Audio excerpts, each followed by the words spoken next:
I'm here with Sarah Potenza, and we're getting ready for the Rhythm and Roots Festival coming up in Ninigrid, aren't we? I'm really, really excited about coming to the Rhythm and Roots Festival in Integrate. You know, this is my favorite festival, one of my just favorite concerts that I've ever gotten to do in my life, and getting to go back and do it this year is going to be amazing. Well, you've had quite a whirlwind year here, haven't you? I've been, let's see, I played there with Sarah and the Tall Boys back in like 2011, I think. And I played there last year. Yeah. And this year I'm bringing my band from Nashville, so I'm really excited. So, you're originally from Rhode Island. You made your move to Chicago, and now you're in Nashville. Why don't you tell folks who may not be familiar with you kind of about that progression and how that happened? I grew up in Smithfield, Rhode Island, my husband and I moved out to Chicago in 2003 after college. I went to Rhode Island College for musical theater, and I wanted to go out there and kind of just learn about blues music. And I went out there and worked in a bunch of different blues bars and played a lot of open mics and stuff. And then finally I got a band together and we started traveling around the country. And one of our most treasured memories is playing Rhythm and Roots because it really was just such an amazing career boost and so uplifting for us. And it really showed me what was possible. And after we did that, we ended up moving down to Nashville in 2012 to keep pursuing our career and to take it to the next level. Chuck Wentworth, the owner and organizer of Rhythm and Roots, and I sat and had like a nice conversation about moving to Nashville and everything. And he really encouraged us to go down there and to broaden our horizons and see what was down there for us. And it really worked out great. We ended up moving down in 2012, and it's been a few years. I spent the entire last year doing, Stuff for the Voice, which was crazy. And now here I am. I get to come back and have this awesome homecoming at my favorite festival. So that's kind of the short of it. Yeah, that's great. And all your family, people, and friends come out from Rhode Island, and it's really kind of nice. It's just going to be, it's just a party. We go to the campground, and we jam with people and party and hang out, and just, all our peeps are going to be there. Everybody that we've known who's, been supporters for, a decade or more. People who've always been there and believed in me and what I was trying to do, and it's just amazing to get to go there this year and to do it and have, get to see these people after I've had this crazy experience. A lot of them haven't seen me since they just saw me like on TV. Yeah, and what was that like being on The Voice? It seemed like you kind of have to do the pop thing or the rock thing. Crazy. It was crazy. I did the rock and roll thing because I knew that there were people that were better singers, soul music, pop music, country music, and I knew that I just knew that nobody was. I knew that I could sing Led Zeppelin, I could sing Janis Joplin, I could sing Rod Stewart, and that was my wheelhouse. That was my trump card. That nobody else was going to be doing that, and if they were not going to be better at it than me. Definitely. That's always been my. I've always been really good at rock and roll, and the cool thing is now that I got to do the rock and roll, it really influenced me so much, and all of a sudden I'm like, man, I love this rock and roll stuff. So it's really influenced my writing and my show and everything that I'm doing now. That's cool. And before you left Chicago, you kind of took a dog leg and really started heading in that Americana, more countrified vein for sure. And yeah. Nashville, you've had some great, huge moments that every country artist would want to have. Can you talk about that? It's just been amazing. I, in Nashville, started working for Elizabeth Cook as a personal assistant and as a tour manager. And when I auditioned for The Voice and got on the show, she helped me so much. She would help me pick out outfits and songs and let me run things by her, and she was just so proud of me. And so when I came back to Nashville, she played on the Opry. She's played on the Opry, for years, hundreds and hundreds of times. When you go play the Opry, you play two songs. So the Opry asked her if I wanted to come back and if I wanted to sing a song on the Opry. So the night I got back from being eliminated from The Voice, I got to go on the Grand Ole Opry. So it was more of a party, less of like a pity party, but it was amazing, you know? Yeah. Oh, so it's incredible getting to do that. And I play the Bluebird every few months. And actually, I get to play the Bluebird because of Chuck Wentworth. He knows the lady who books the Bluebird, and he introduced me to her when he was in Nashville, and that's how I got that connection. See, so it all kind of comes back to Little Rhodey. That's right. And when we spoke a little while ago, you were saying that you were gearing up to get a release out. You know, we all kind of know that the American Idols and The Voices kind of tie you down contractually for a while, and you're coming up at the end of that period, I guess, where now you can kind of do what you want. Yeah, I'm a free bird, man. I can do whatever I want. I put this record together, and it is rock and roll a la like Faces, 1972, like old Rolling Stones, old Bonnie Raitt style, like rock blues. Nice. And it is it's going to be great. I'm super excited. I'm working with a producer here in Nashville called Joe McMahon. Yep. And he's produced some great things that I really love. And I'm just super excited to be working with him and making this record. We're going to bring some keys into the mix for this, and it's just going to be really like that kind of like old dirty rock that you really just don't hear anymore, you know?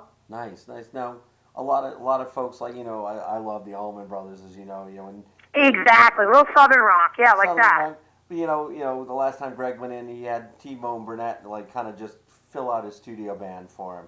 Are you using your road guys and then filling in with, you know, a B3 or a keys guy that you know, or are you getting like a studio band that your producer is accustomed to? How are you approaching that? I haven't really talked yet to the producer about that. So I think I'm not really sure yet how that's going to play out. It's always hard in the end because you really, you know, I love my road guys, and of course I want to make everybody happy, and I want to be fair and everything, but in the end it also comes down to what's going to serve the record and what's going to serve the song.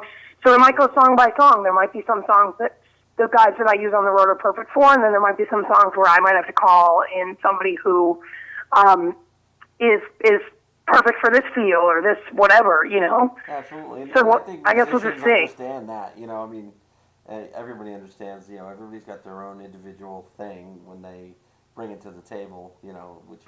It's hard. It's a hard thing, you know, because it really doesn't have to do with whether you are good enough to be like, oh, are you good enough to be the band in the studio, or if you're then on the road, you know, like it's not that.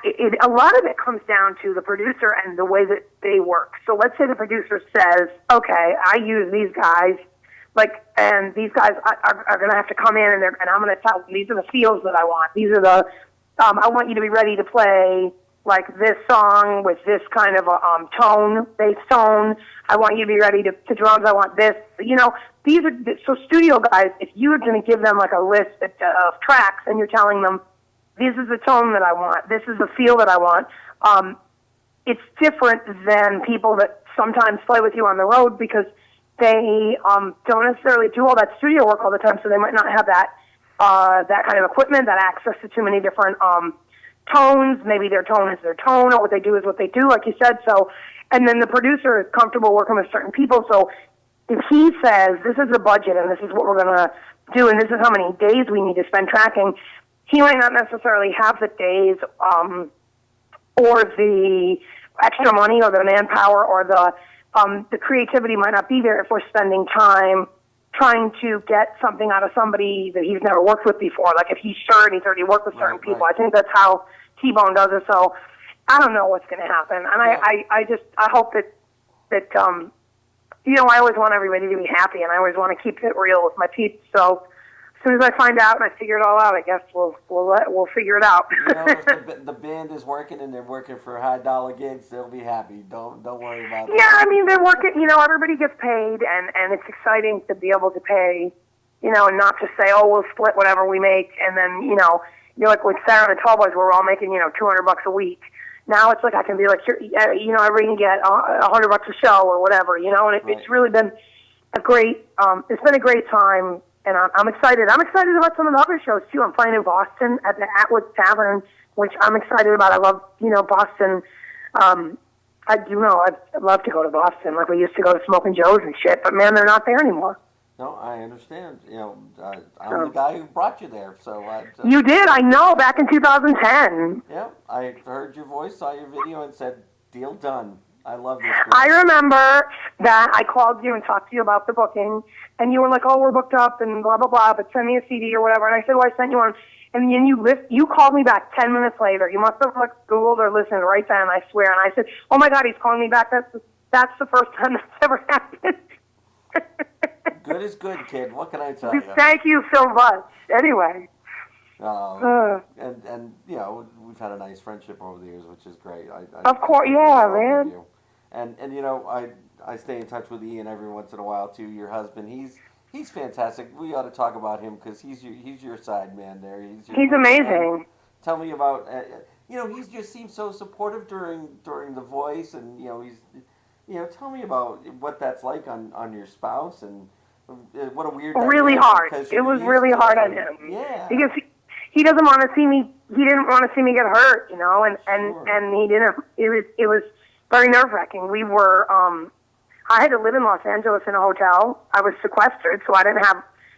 Sometimes they would take away our computers and our phones and stuff, depending on what stage of the competition we were in and stuff. Wow. So, and we can't leave the hotel, and we have roommates, and there are very few hours in the day when I could even talk to Ian on the phone because we would be so busy, and I would be exhausted and in my own crazy world. So really, he was really on his own for a few months, on and off. It'd be me going out there and coming back, and then he used to come out and do the episodes, but he would just fly out for 2 days and then fly back and then come back the next week, and it was really a crazy process, and he was really supportive of it, of me, and very giving to put up with all that, because it was just crazy stressful. Crazy stressful, He's a chill kind of dude. He's all right. He's got a great time. He's pretty chill, so but it was definitely hard to ask him to go there and watch me perform and then see if I was going to get eliminated or not. I'm standing up there and he's just watch. It's just it definitely was a crazy thing, man. It was crazy. Well, I have to do my due diligence here. I want to run down some details about the festival. So sure. It's the 18th annual Rhythm and Roots Festival, September 4, 5, 6, and it's at Nitigran Park, Charlestown, Rhode Island. And you're on a bill near the top with the Mavericks, Keb Mo, Royal Southern Brotherhood, Lake Street Dive, Los Lobos, Steve Riley, Malibu Playboys, yourself, Marsha Ball, Corey Leday, the Cashbox Kings, Eileen Jewell, Matt Anderson. It just goes on and on. It's going to be really fun, yeah. What a lineup. And that's just about half of it. And, you're almost top billing this year. I know. It's unbelievable. I know. Fantastic. It's kind of amazing. So I'm looking forward to you on when I can see on a small stage. That's what's wonderful about this festival is you have those intimate shows, but I'm guessing you're on the big stage as well at some juncture. Yeah. I don't know the full schedule yet. I know that I'm closing the Heritage stage, which is a smaller stage, on Friday night, and that's going to be really cool because that's kind of it's kind of a party that set, Big because time, yeah. And then I know that I'm on the main stage on Sunday. I don't know what time. And on Saturday, I think I'm doing some different kinds of workshops and things. So It's pretty exciting. I'm really thrilled. And you're just about the only headliner act that's there all 3 days, which is great. I always, you know me. I'm if you're going to bring me out there to play, I don't care. You can pay me the same price.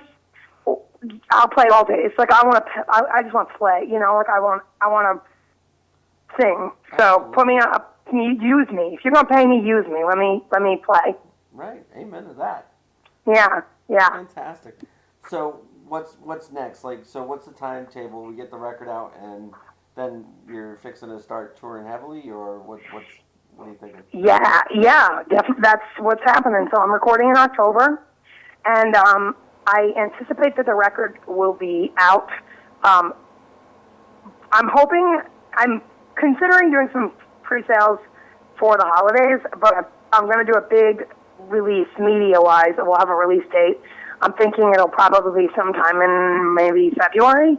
I'm going to just be touring my butt off, going everywhere, meeting all the peeps, and hoping to sell some CDs and to really elevate my career to the next level. You know, I'm hoping to get into more festivals like Rhythm and Roots, but other ones around the country, and hoping to get some good write-ups and stuff. Going to be able to hire a publicist and all that now that the Kickstarter went so well. So that's the plan. Fantastic. Well, you know, I don't think there's any festival that I've gone to that's as enjoyable as Rhythm and Roots. It's kind of like what New Orleans Jazz and Heritage Festival I think used to be. You know, just a very intimate, multiple stages, but you know. Yeah, it's really a great vibe because it's not a festival where you kind of get overwhelmed. Right. It's just like it's just small enough and just big enough, and everybody knows everybody. The food is great. The vendors have really cool stuff. The environment, like the atmosphere, like where it's at, it's really beautiful. The camping is super fun, and there's jams all night, like in the campground and stuff. And you can have a swimming hole. If you get hot, you go cool off. Yeah, and there's the water's right there. I mean, it's got stuff for kids. It's just a really fun festival. The vibe is just really, really fun, and it's just a really cool way to kind of just end your summer, you know? Yeah, it's top notch and it's family friendly, and yeah, just like you said, I love the vendors, the food, everybody, beer selections, spot on. Yeah, everything's great, and the scenery. I mean, it's just cool. And they've looked Phobos this year, who's one of my favorite bands, so I'm really excited to get to see them. Cool. Well, I can't thank you enough for spending this time with me, Sarah. It's really no problem. No problem. Are you going to be at the festival? Will we see you there? Oh, absolutely. I've seen you there every year that I've played, and I know you're always out there taking pictures and doing stuff, so you'll have to come say hi to me for sure. Yeah, you can bet on it. Awesome. I'm looking forward to giving you a big hug. I'll see you there, man. Too. All right, Sarah. Thanks so much. You're so welcome. Bye. All right, bye.